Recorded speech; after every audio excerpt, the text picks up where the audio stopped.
In the quiet, unassuming town of Crestwood, nestled between the hills and surrounded by dense forests, a 19-year-old young man named Eden lived a fairly ordinary life. He delivered pizzas for Tony's Pies, a local pizzeria known for its delicious and mouth-watering creations.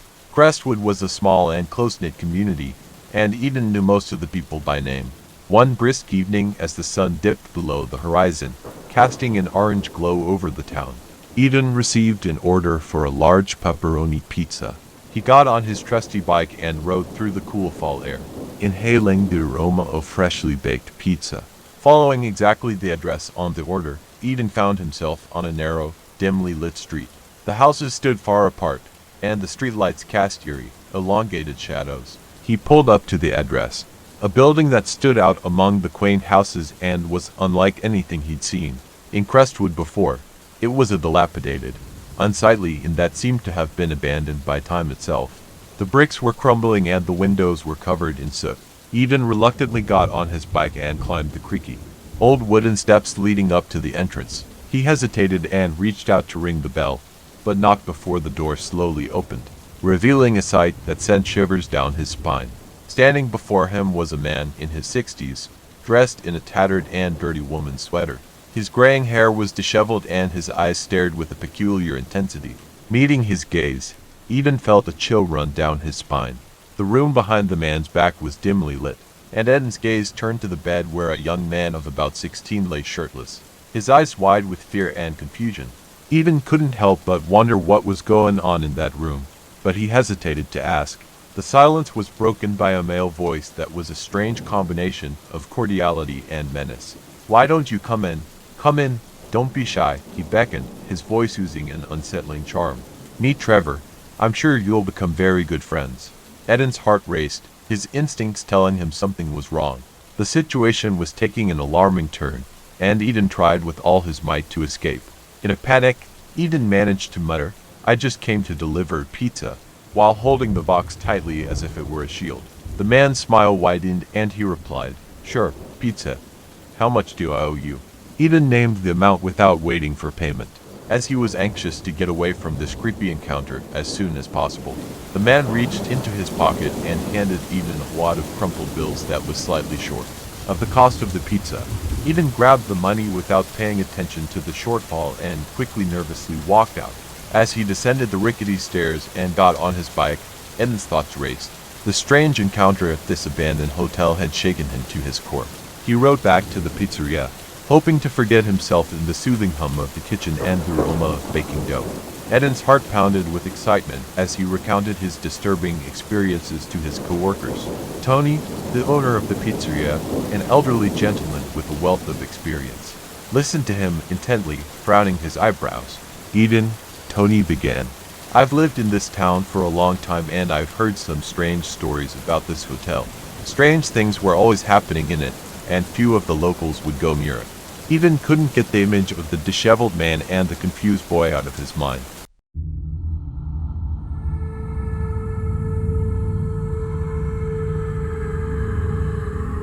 Adam had a delivery man named Mark, a man who never shied away from unusual errands or unexpected meetings. They were in the middle of a hectic evening, juggling orders and navigating the chaotic restaurant world. A phone call came in and Mark wrote down the details of the order while the caller's voice crackled with unusualness. As soon as Mark hung up, he turned to Adam, the restaurant manager, and said, "Be on the lookout. That shit sounds fishy." Adam frowned, perplexed. "Then why did you take it, Mark?" Mark chuckled, his face reflecting his quirky personality. "Well, Adam, we've had our share of odd requests, haven't we? Besides, variety adds spice to the job, and I'm the strangest driver you'll ever have." Adam couldn't argue with that. Mark had a reputation for being able to act in unusual situations with a sense of adventurism that seemed almost reckless. The order came from a little old lady who claimed she couldn't make it to the door to accept the food. Instead, she told Mark to enter the house and walk to the back porch where she would wait.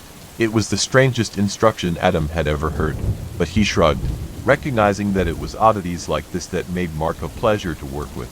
As Mark drove to the address given, he couldn't stop marveling at the strangeness of what was happening. As he parked the car, He looked at his bag filled with steaming containers of food. The night was quiet and an eerie silence hung in the air. As he sat in the car, he thought about his loved ones, a reflex that had become almost superstitious for him whenever he found himself in any unusual situation. When he finally decided to gather his courage and head out into the unknown, he walked up to the porch of the house. Mark saw something that sent a chill down his spine. He turned his gaze toward the window, hidden by a thin curtain, and saw a male figure. The man's eyes were fixed on Mark, watching his every move. Mark couldn't make out any facial features. It was just a silhouette. The figure immediately moved sharply away from the window and was no longer in sight. He blinked, wondering if he was dreaming. The figure behind the curtain was gone. His intuition told him something was wrong. Mark's heart pounded frantically and he decided to abort the mission. He had to get out of there, and fast. He strode briskly to his car and began fumbling for his keys. Panic bubbled in his chest, urging him to leave this unsettling place behind. As he began to pull away, adrenaline surging through his veins, Mark couldn't shake the feeling that he had narrowly escaped something sinister. And then he heard a harsh and threatening voice. A man with a gun in his hand came out of the very house Mark had just run out of. He shouted to Mark, menace and recognition in his voice. "I remember you." Mark swerved to the side, narrowly avoiding a collision that could have cut his life short. Adrenaline overwhelmed him, and he raced away from this dark, creepy house. Mark's curiosity led him to a strange encounter that left him with more questions than answers. Who was it? And what were this man's intentions? These questions swarmed in Mark's mind as he made his way through the city streets, escaping the clutches of the ominous night.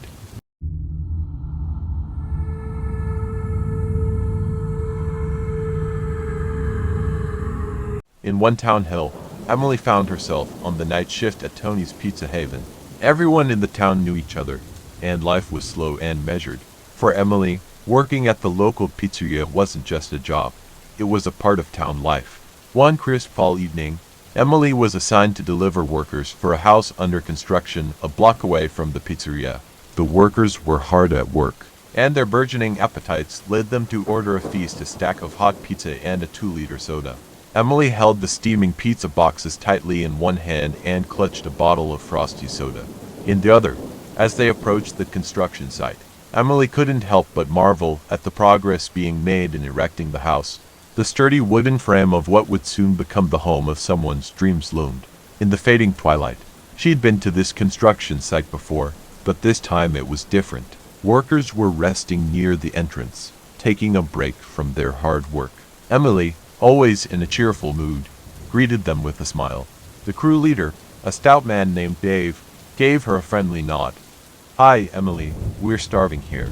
"I can't thank you enough for bringing dinner," Dave said with a smirk. Emily smiled back at him. "No problem, Dave. We have your order ready right here. That'll be $45 for the pizza and soda." She held out her hand, ready to accept the money. But Dave did something unexpected.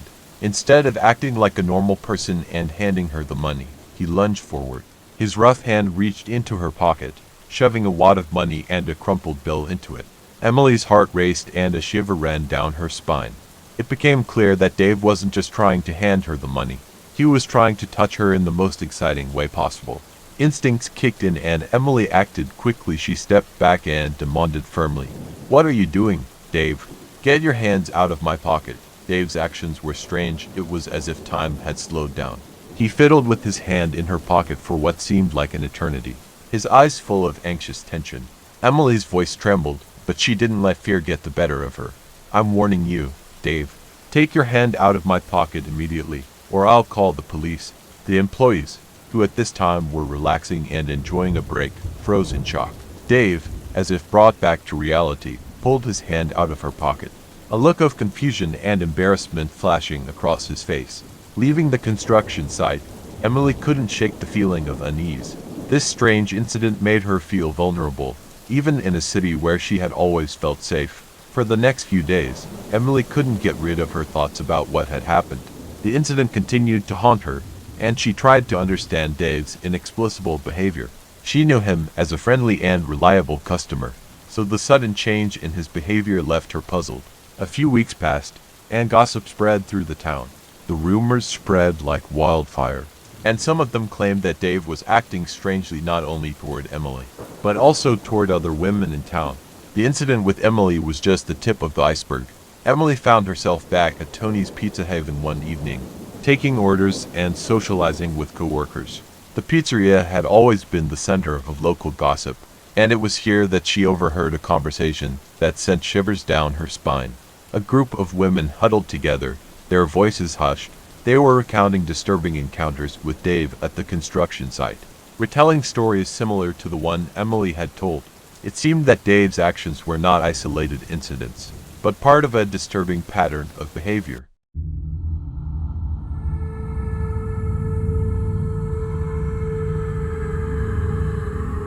In the serene suburb of Elmwood Grove, where the tree-lined streets radiated tranquility, lived Sheila, a cheerful and hard-working pizza delivery girl.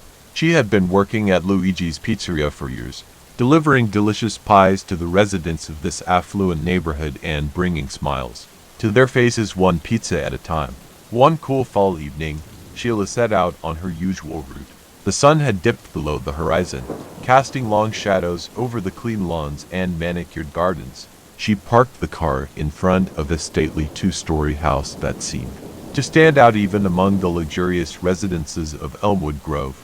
Grabbing the pizza boxes, Sheila headed for the door, admiring the intricate details of the porch, adorned with ivy and a gleaming antique lantern. She rang the doorbell, and the sound echoed through the quiet evening. The door slowly opened, revealing a dimly lit room.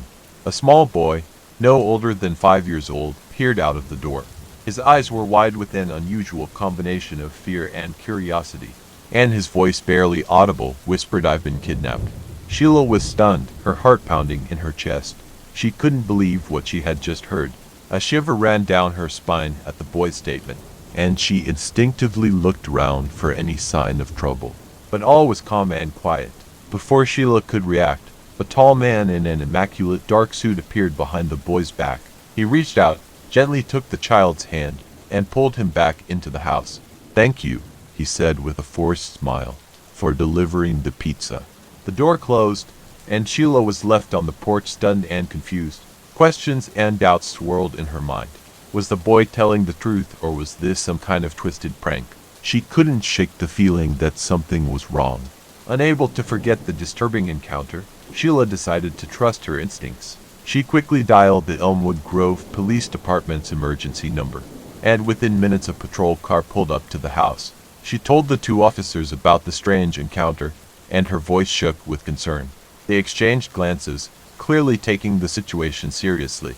One of the officers, Detective Mark Anderson, reassured her. "You did the right thing to call us," he said, and they prepared to inspect the house. Meanwhile, Sheila watched anxiously from her car as the officers pulled up to the front of the house. They knocked on the door, waiting for an answer. Moments later, the door opened and the same man smiled welcomingly at the officers. Sheila couldn't hear their conversation, but it appeared to be friendly. The atmosphere behind the house seemed as serene as ever. Detective Anderson, however, was not easily deceived. He kept a stern expression on his face, his intuition telling him that something was wrong. A quick and thorough search of the inside of the house was made, and they soon discovered a small windowless room in the basement, where a mattress lay on the floor and a few toys were scattered about. It was a grim sight that sent shivers down the detective's spine.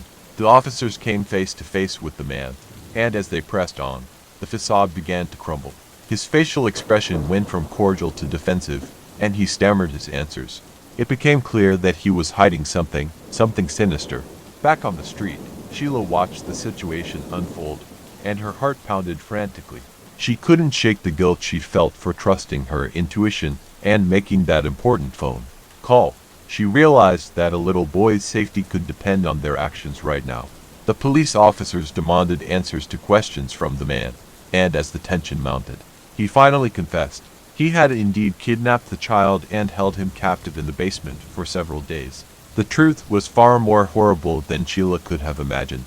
The detectives immediately proceeded to arrest him, read him his rights, and handcuffed him. Sheila was overcome with relief when she saw the kidnapper taken into custody. The boy was safe and justice had been served.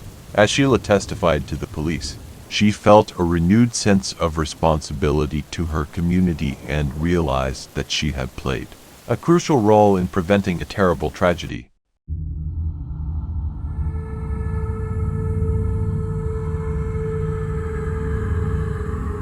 A couple of days ago, Miguel found himself in a maze of streets in an unfamiliar area of the city.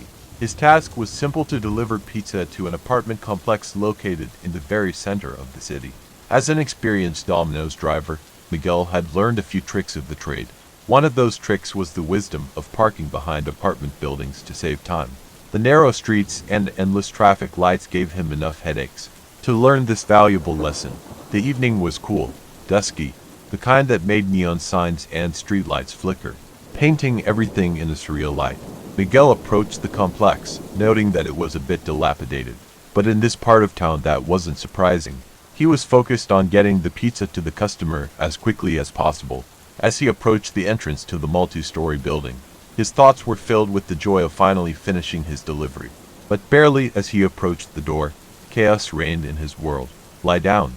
The sharp command pierced the calm of the evening like a dagger. "Don't move." This time the command was accompanied by a cacophony of voices, shouts, and barked orders. Miguel froze, his heart racing. A list of possible problems ran through his mind. Had he accidentally parked in a no-parking zone? Had he inadvertently violated traffic laws? His anxiety rose dramatically. Instinctively, he turned to his left, looking for the source of the noise. To his surprise, he saw a group of police officers armed to the teeth, with guns at the ready. The realization of the gravity of the situation sent a chill down his spine. The policemen's faces were tense, their eyebrows furrowed. They were clearly engaged in a high-stress operation. Miguel could see the determined expressions on their faces, and their fingers rested on the triggers of their weapons. The scene looked like something out of a Hollywood action movie, but it was all happening right before his eyes. Panic gripped Miguel, and he realized he had to act fast. The last thing he wanted was to be taken as a threat. He dropped the pizza box to the ground, its cheesy contents spilling out, and threw his hands in the air. He knew he had to make his surrender clear and unequivocal. One of the officers, perhaps the one with the loudest voice, called out to him, "You there, get down." Miguel obeyed and knelt down. A policeman, tall and stout, walked up to Miguel and grabbed his arm. The grip was firm, pulling Miguel away from the potential line of fire. Miguel's heart was still pounding frantically, and his thoughts raced even faster. What had he stumbled upon? Why were the police here, and what was going on in this apartment? He couldn't help but fear the worst. He watched in awe as several more police officers moved towards the apartment that seemed to be the epicenter of this chaos. After a few moments, the apartment door creaked open and several men emerged with trembling hands raised in surrender. Miguel watched with widened eyes as the scene unfolded before him. Fear, uncertainty, and fatigue were evident on the faces of the people leaving the apartment. They were clearly on edge, their eyes darting around nervously as they surveyed the scene. Miguel couldn't help but wonder what had happened in that apartment. What had caused the police to gather in such large numbers, and why were they so urgently on the case?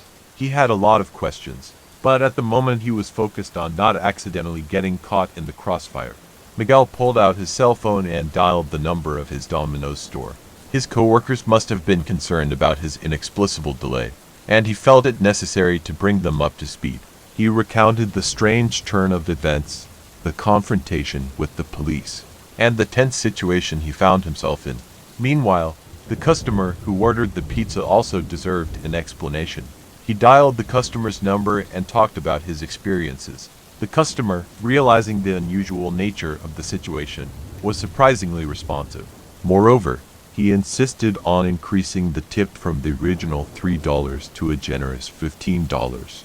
In appreciation for Miguel's dedication and for standing up to such an unusual situation, Miguel couldn't help but reflect on the wild ride he had just experienced.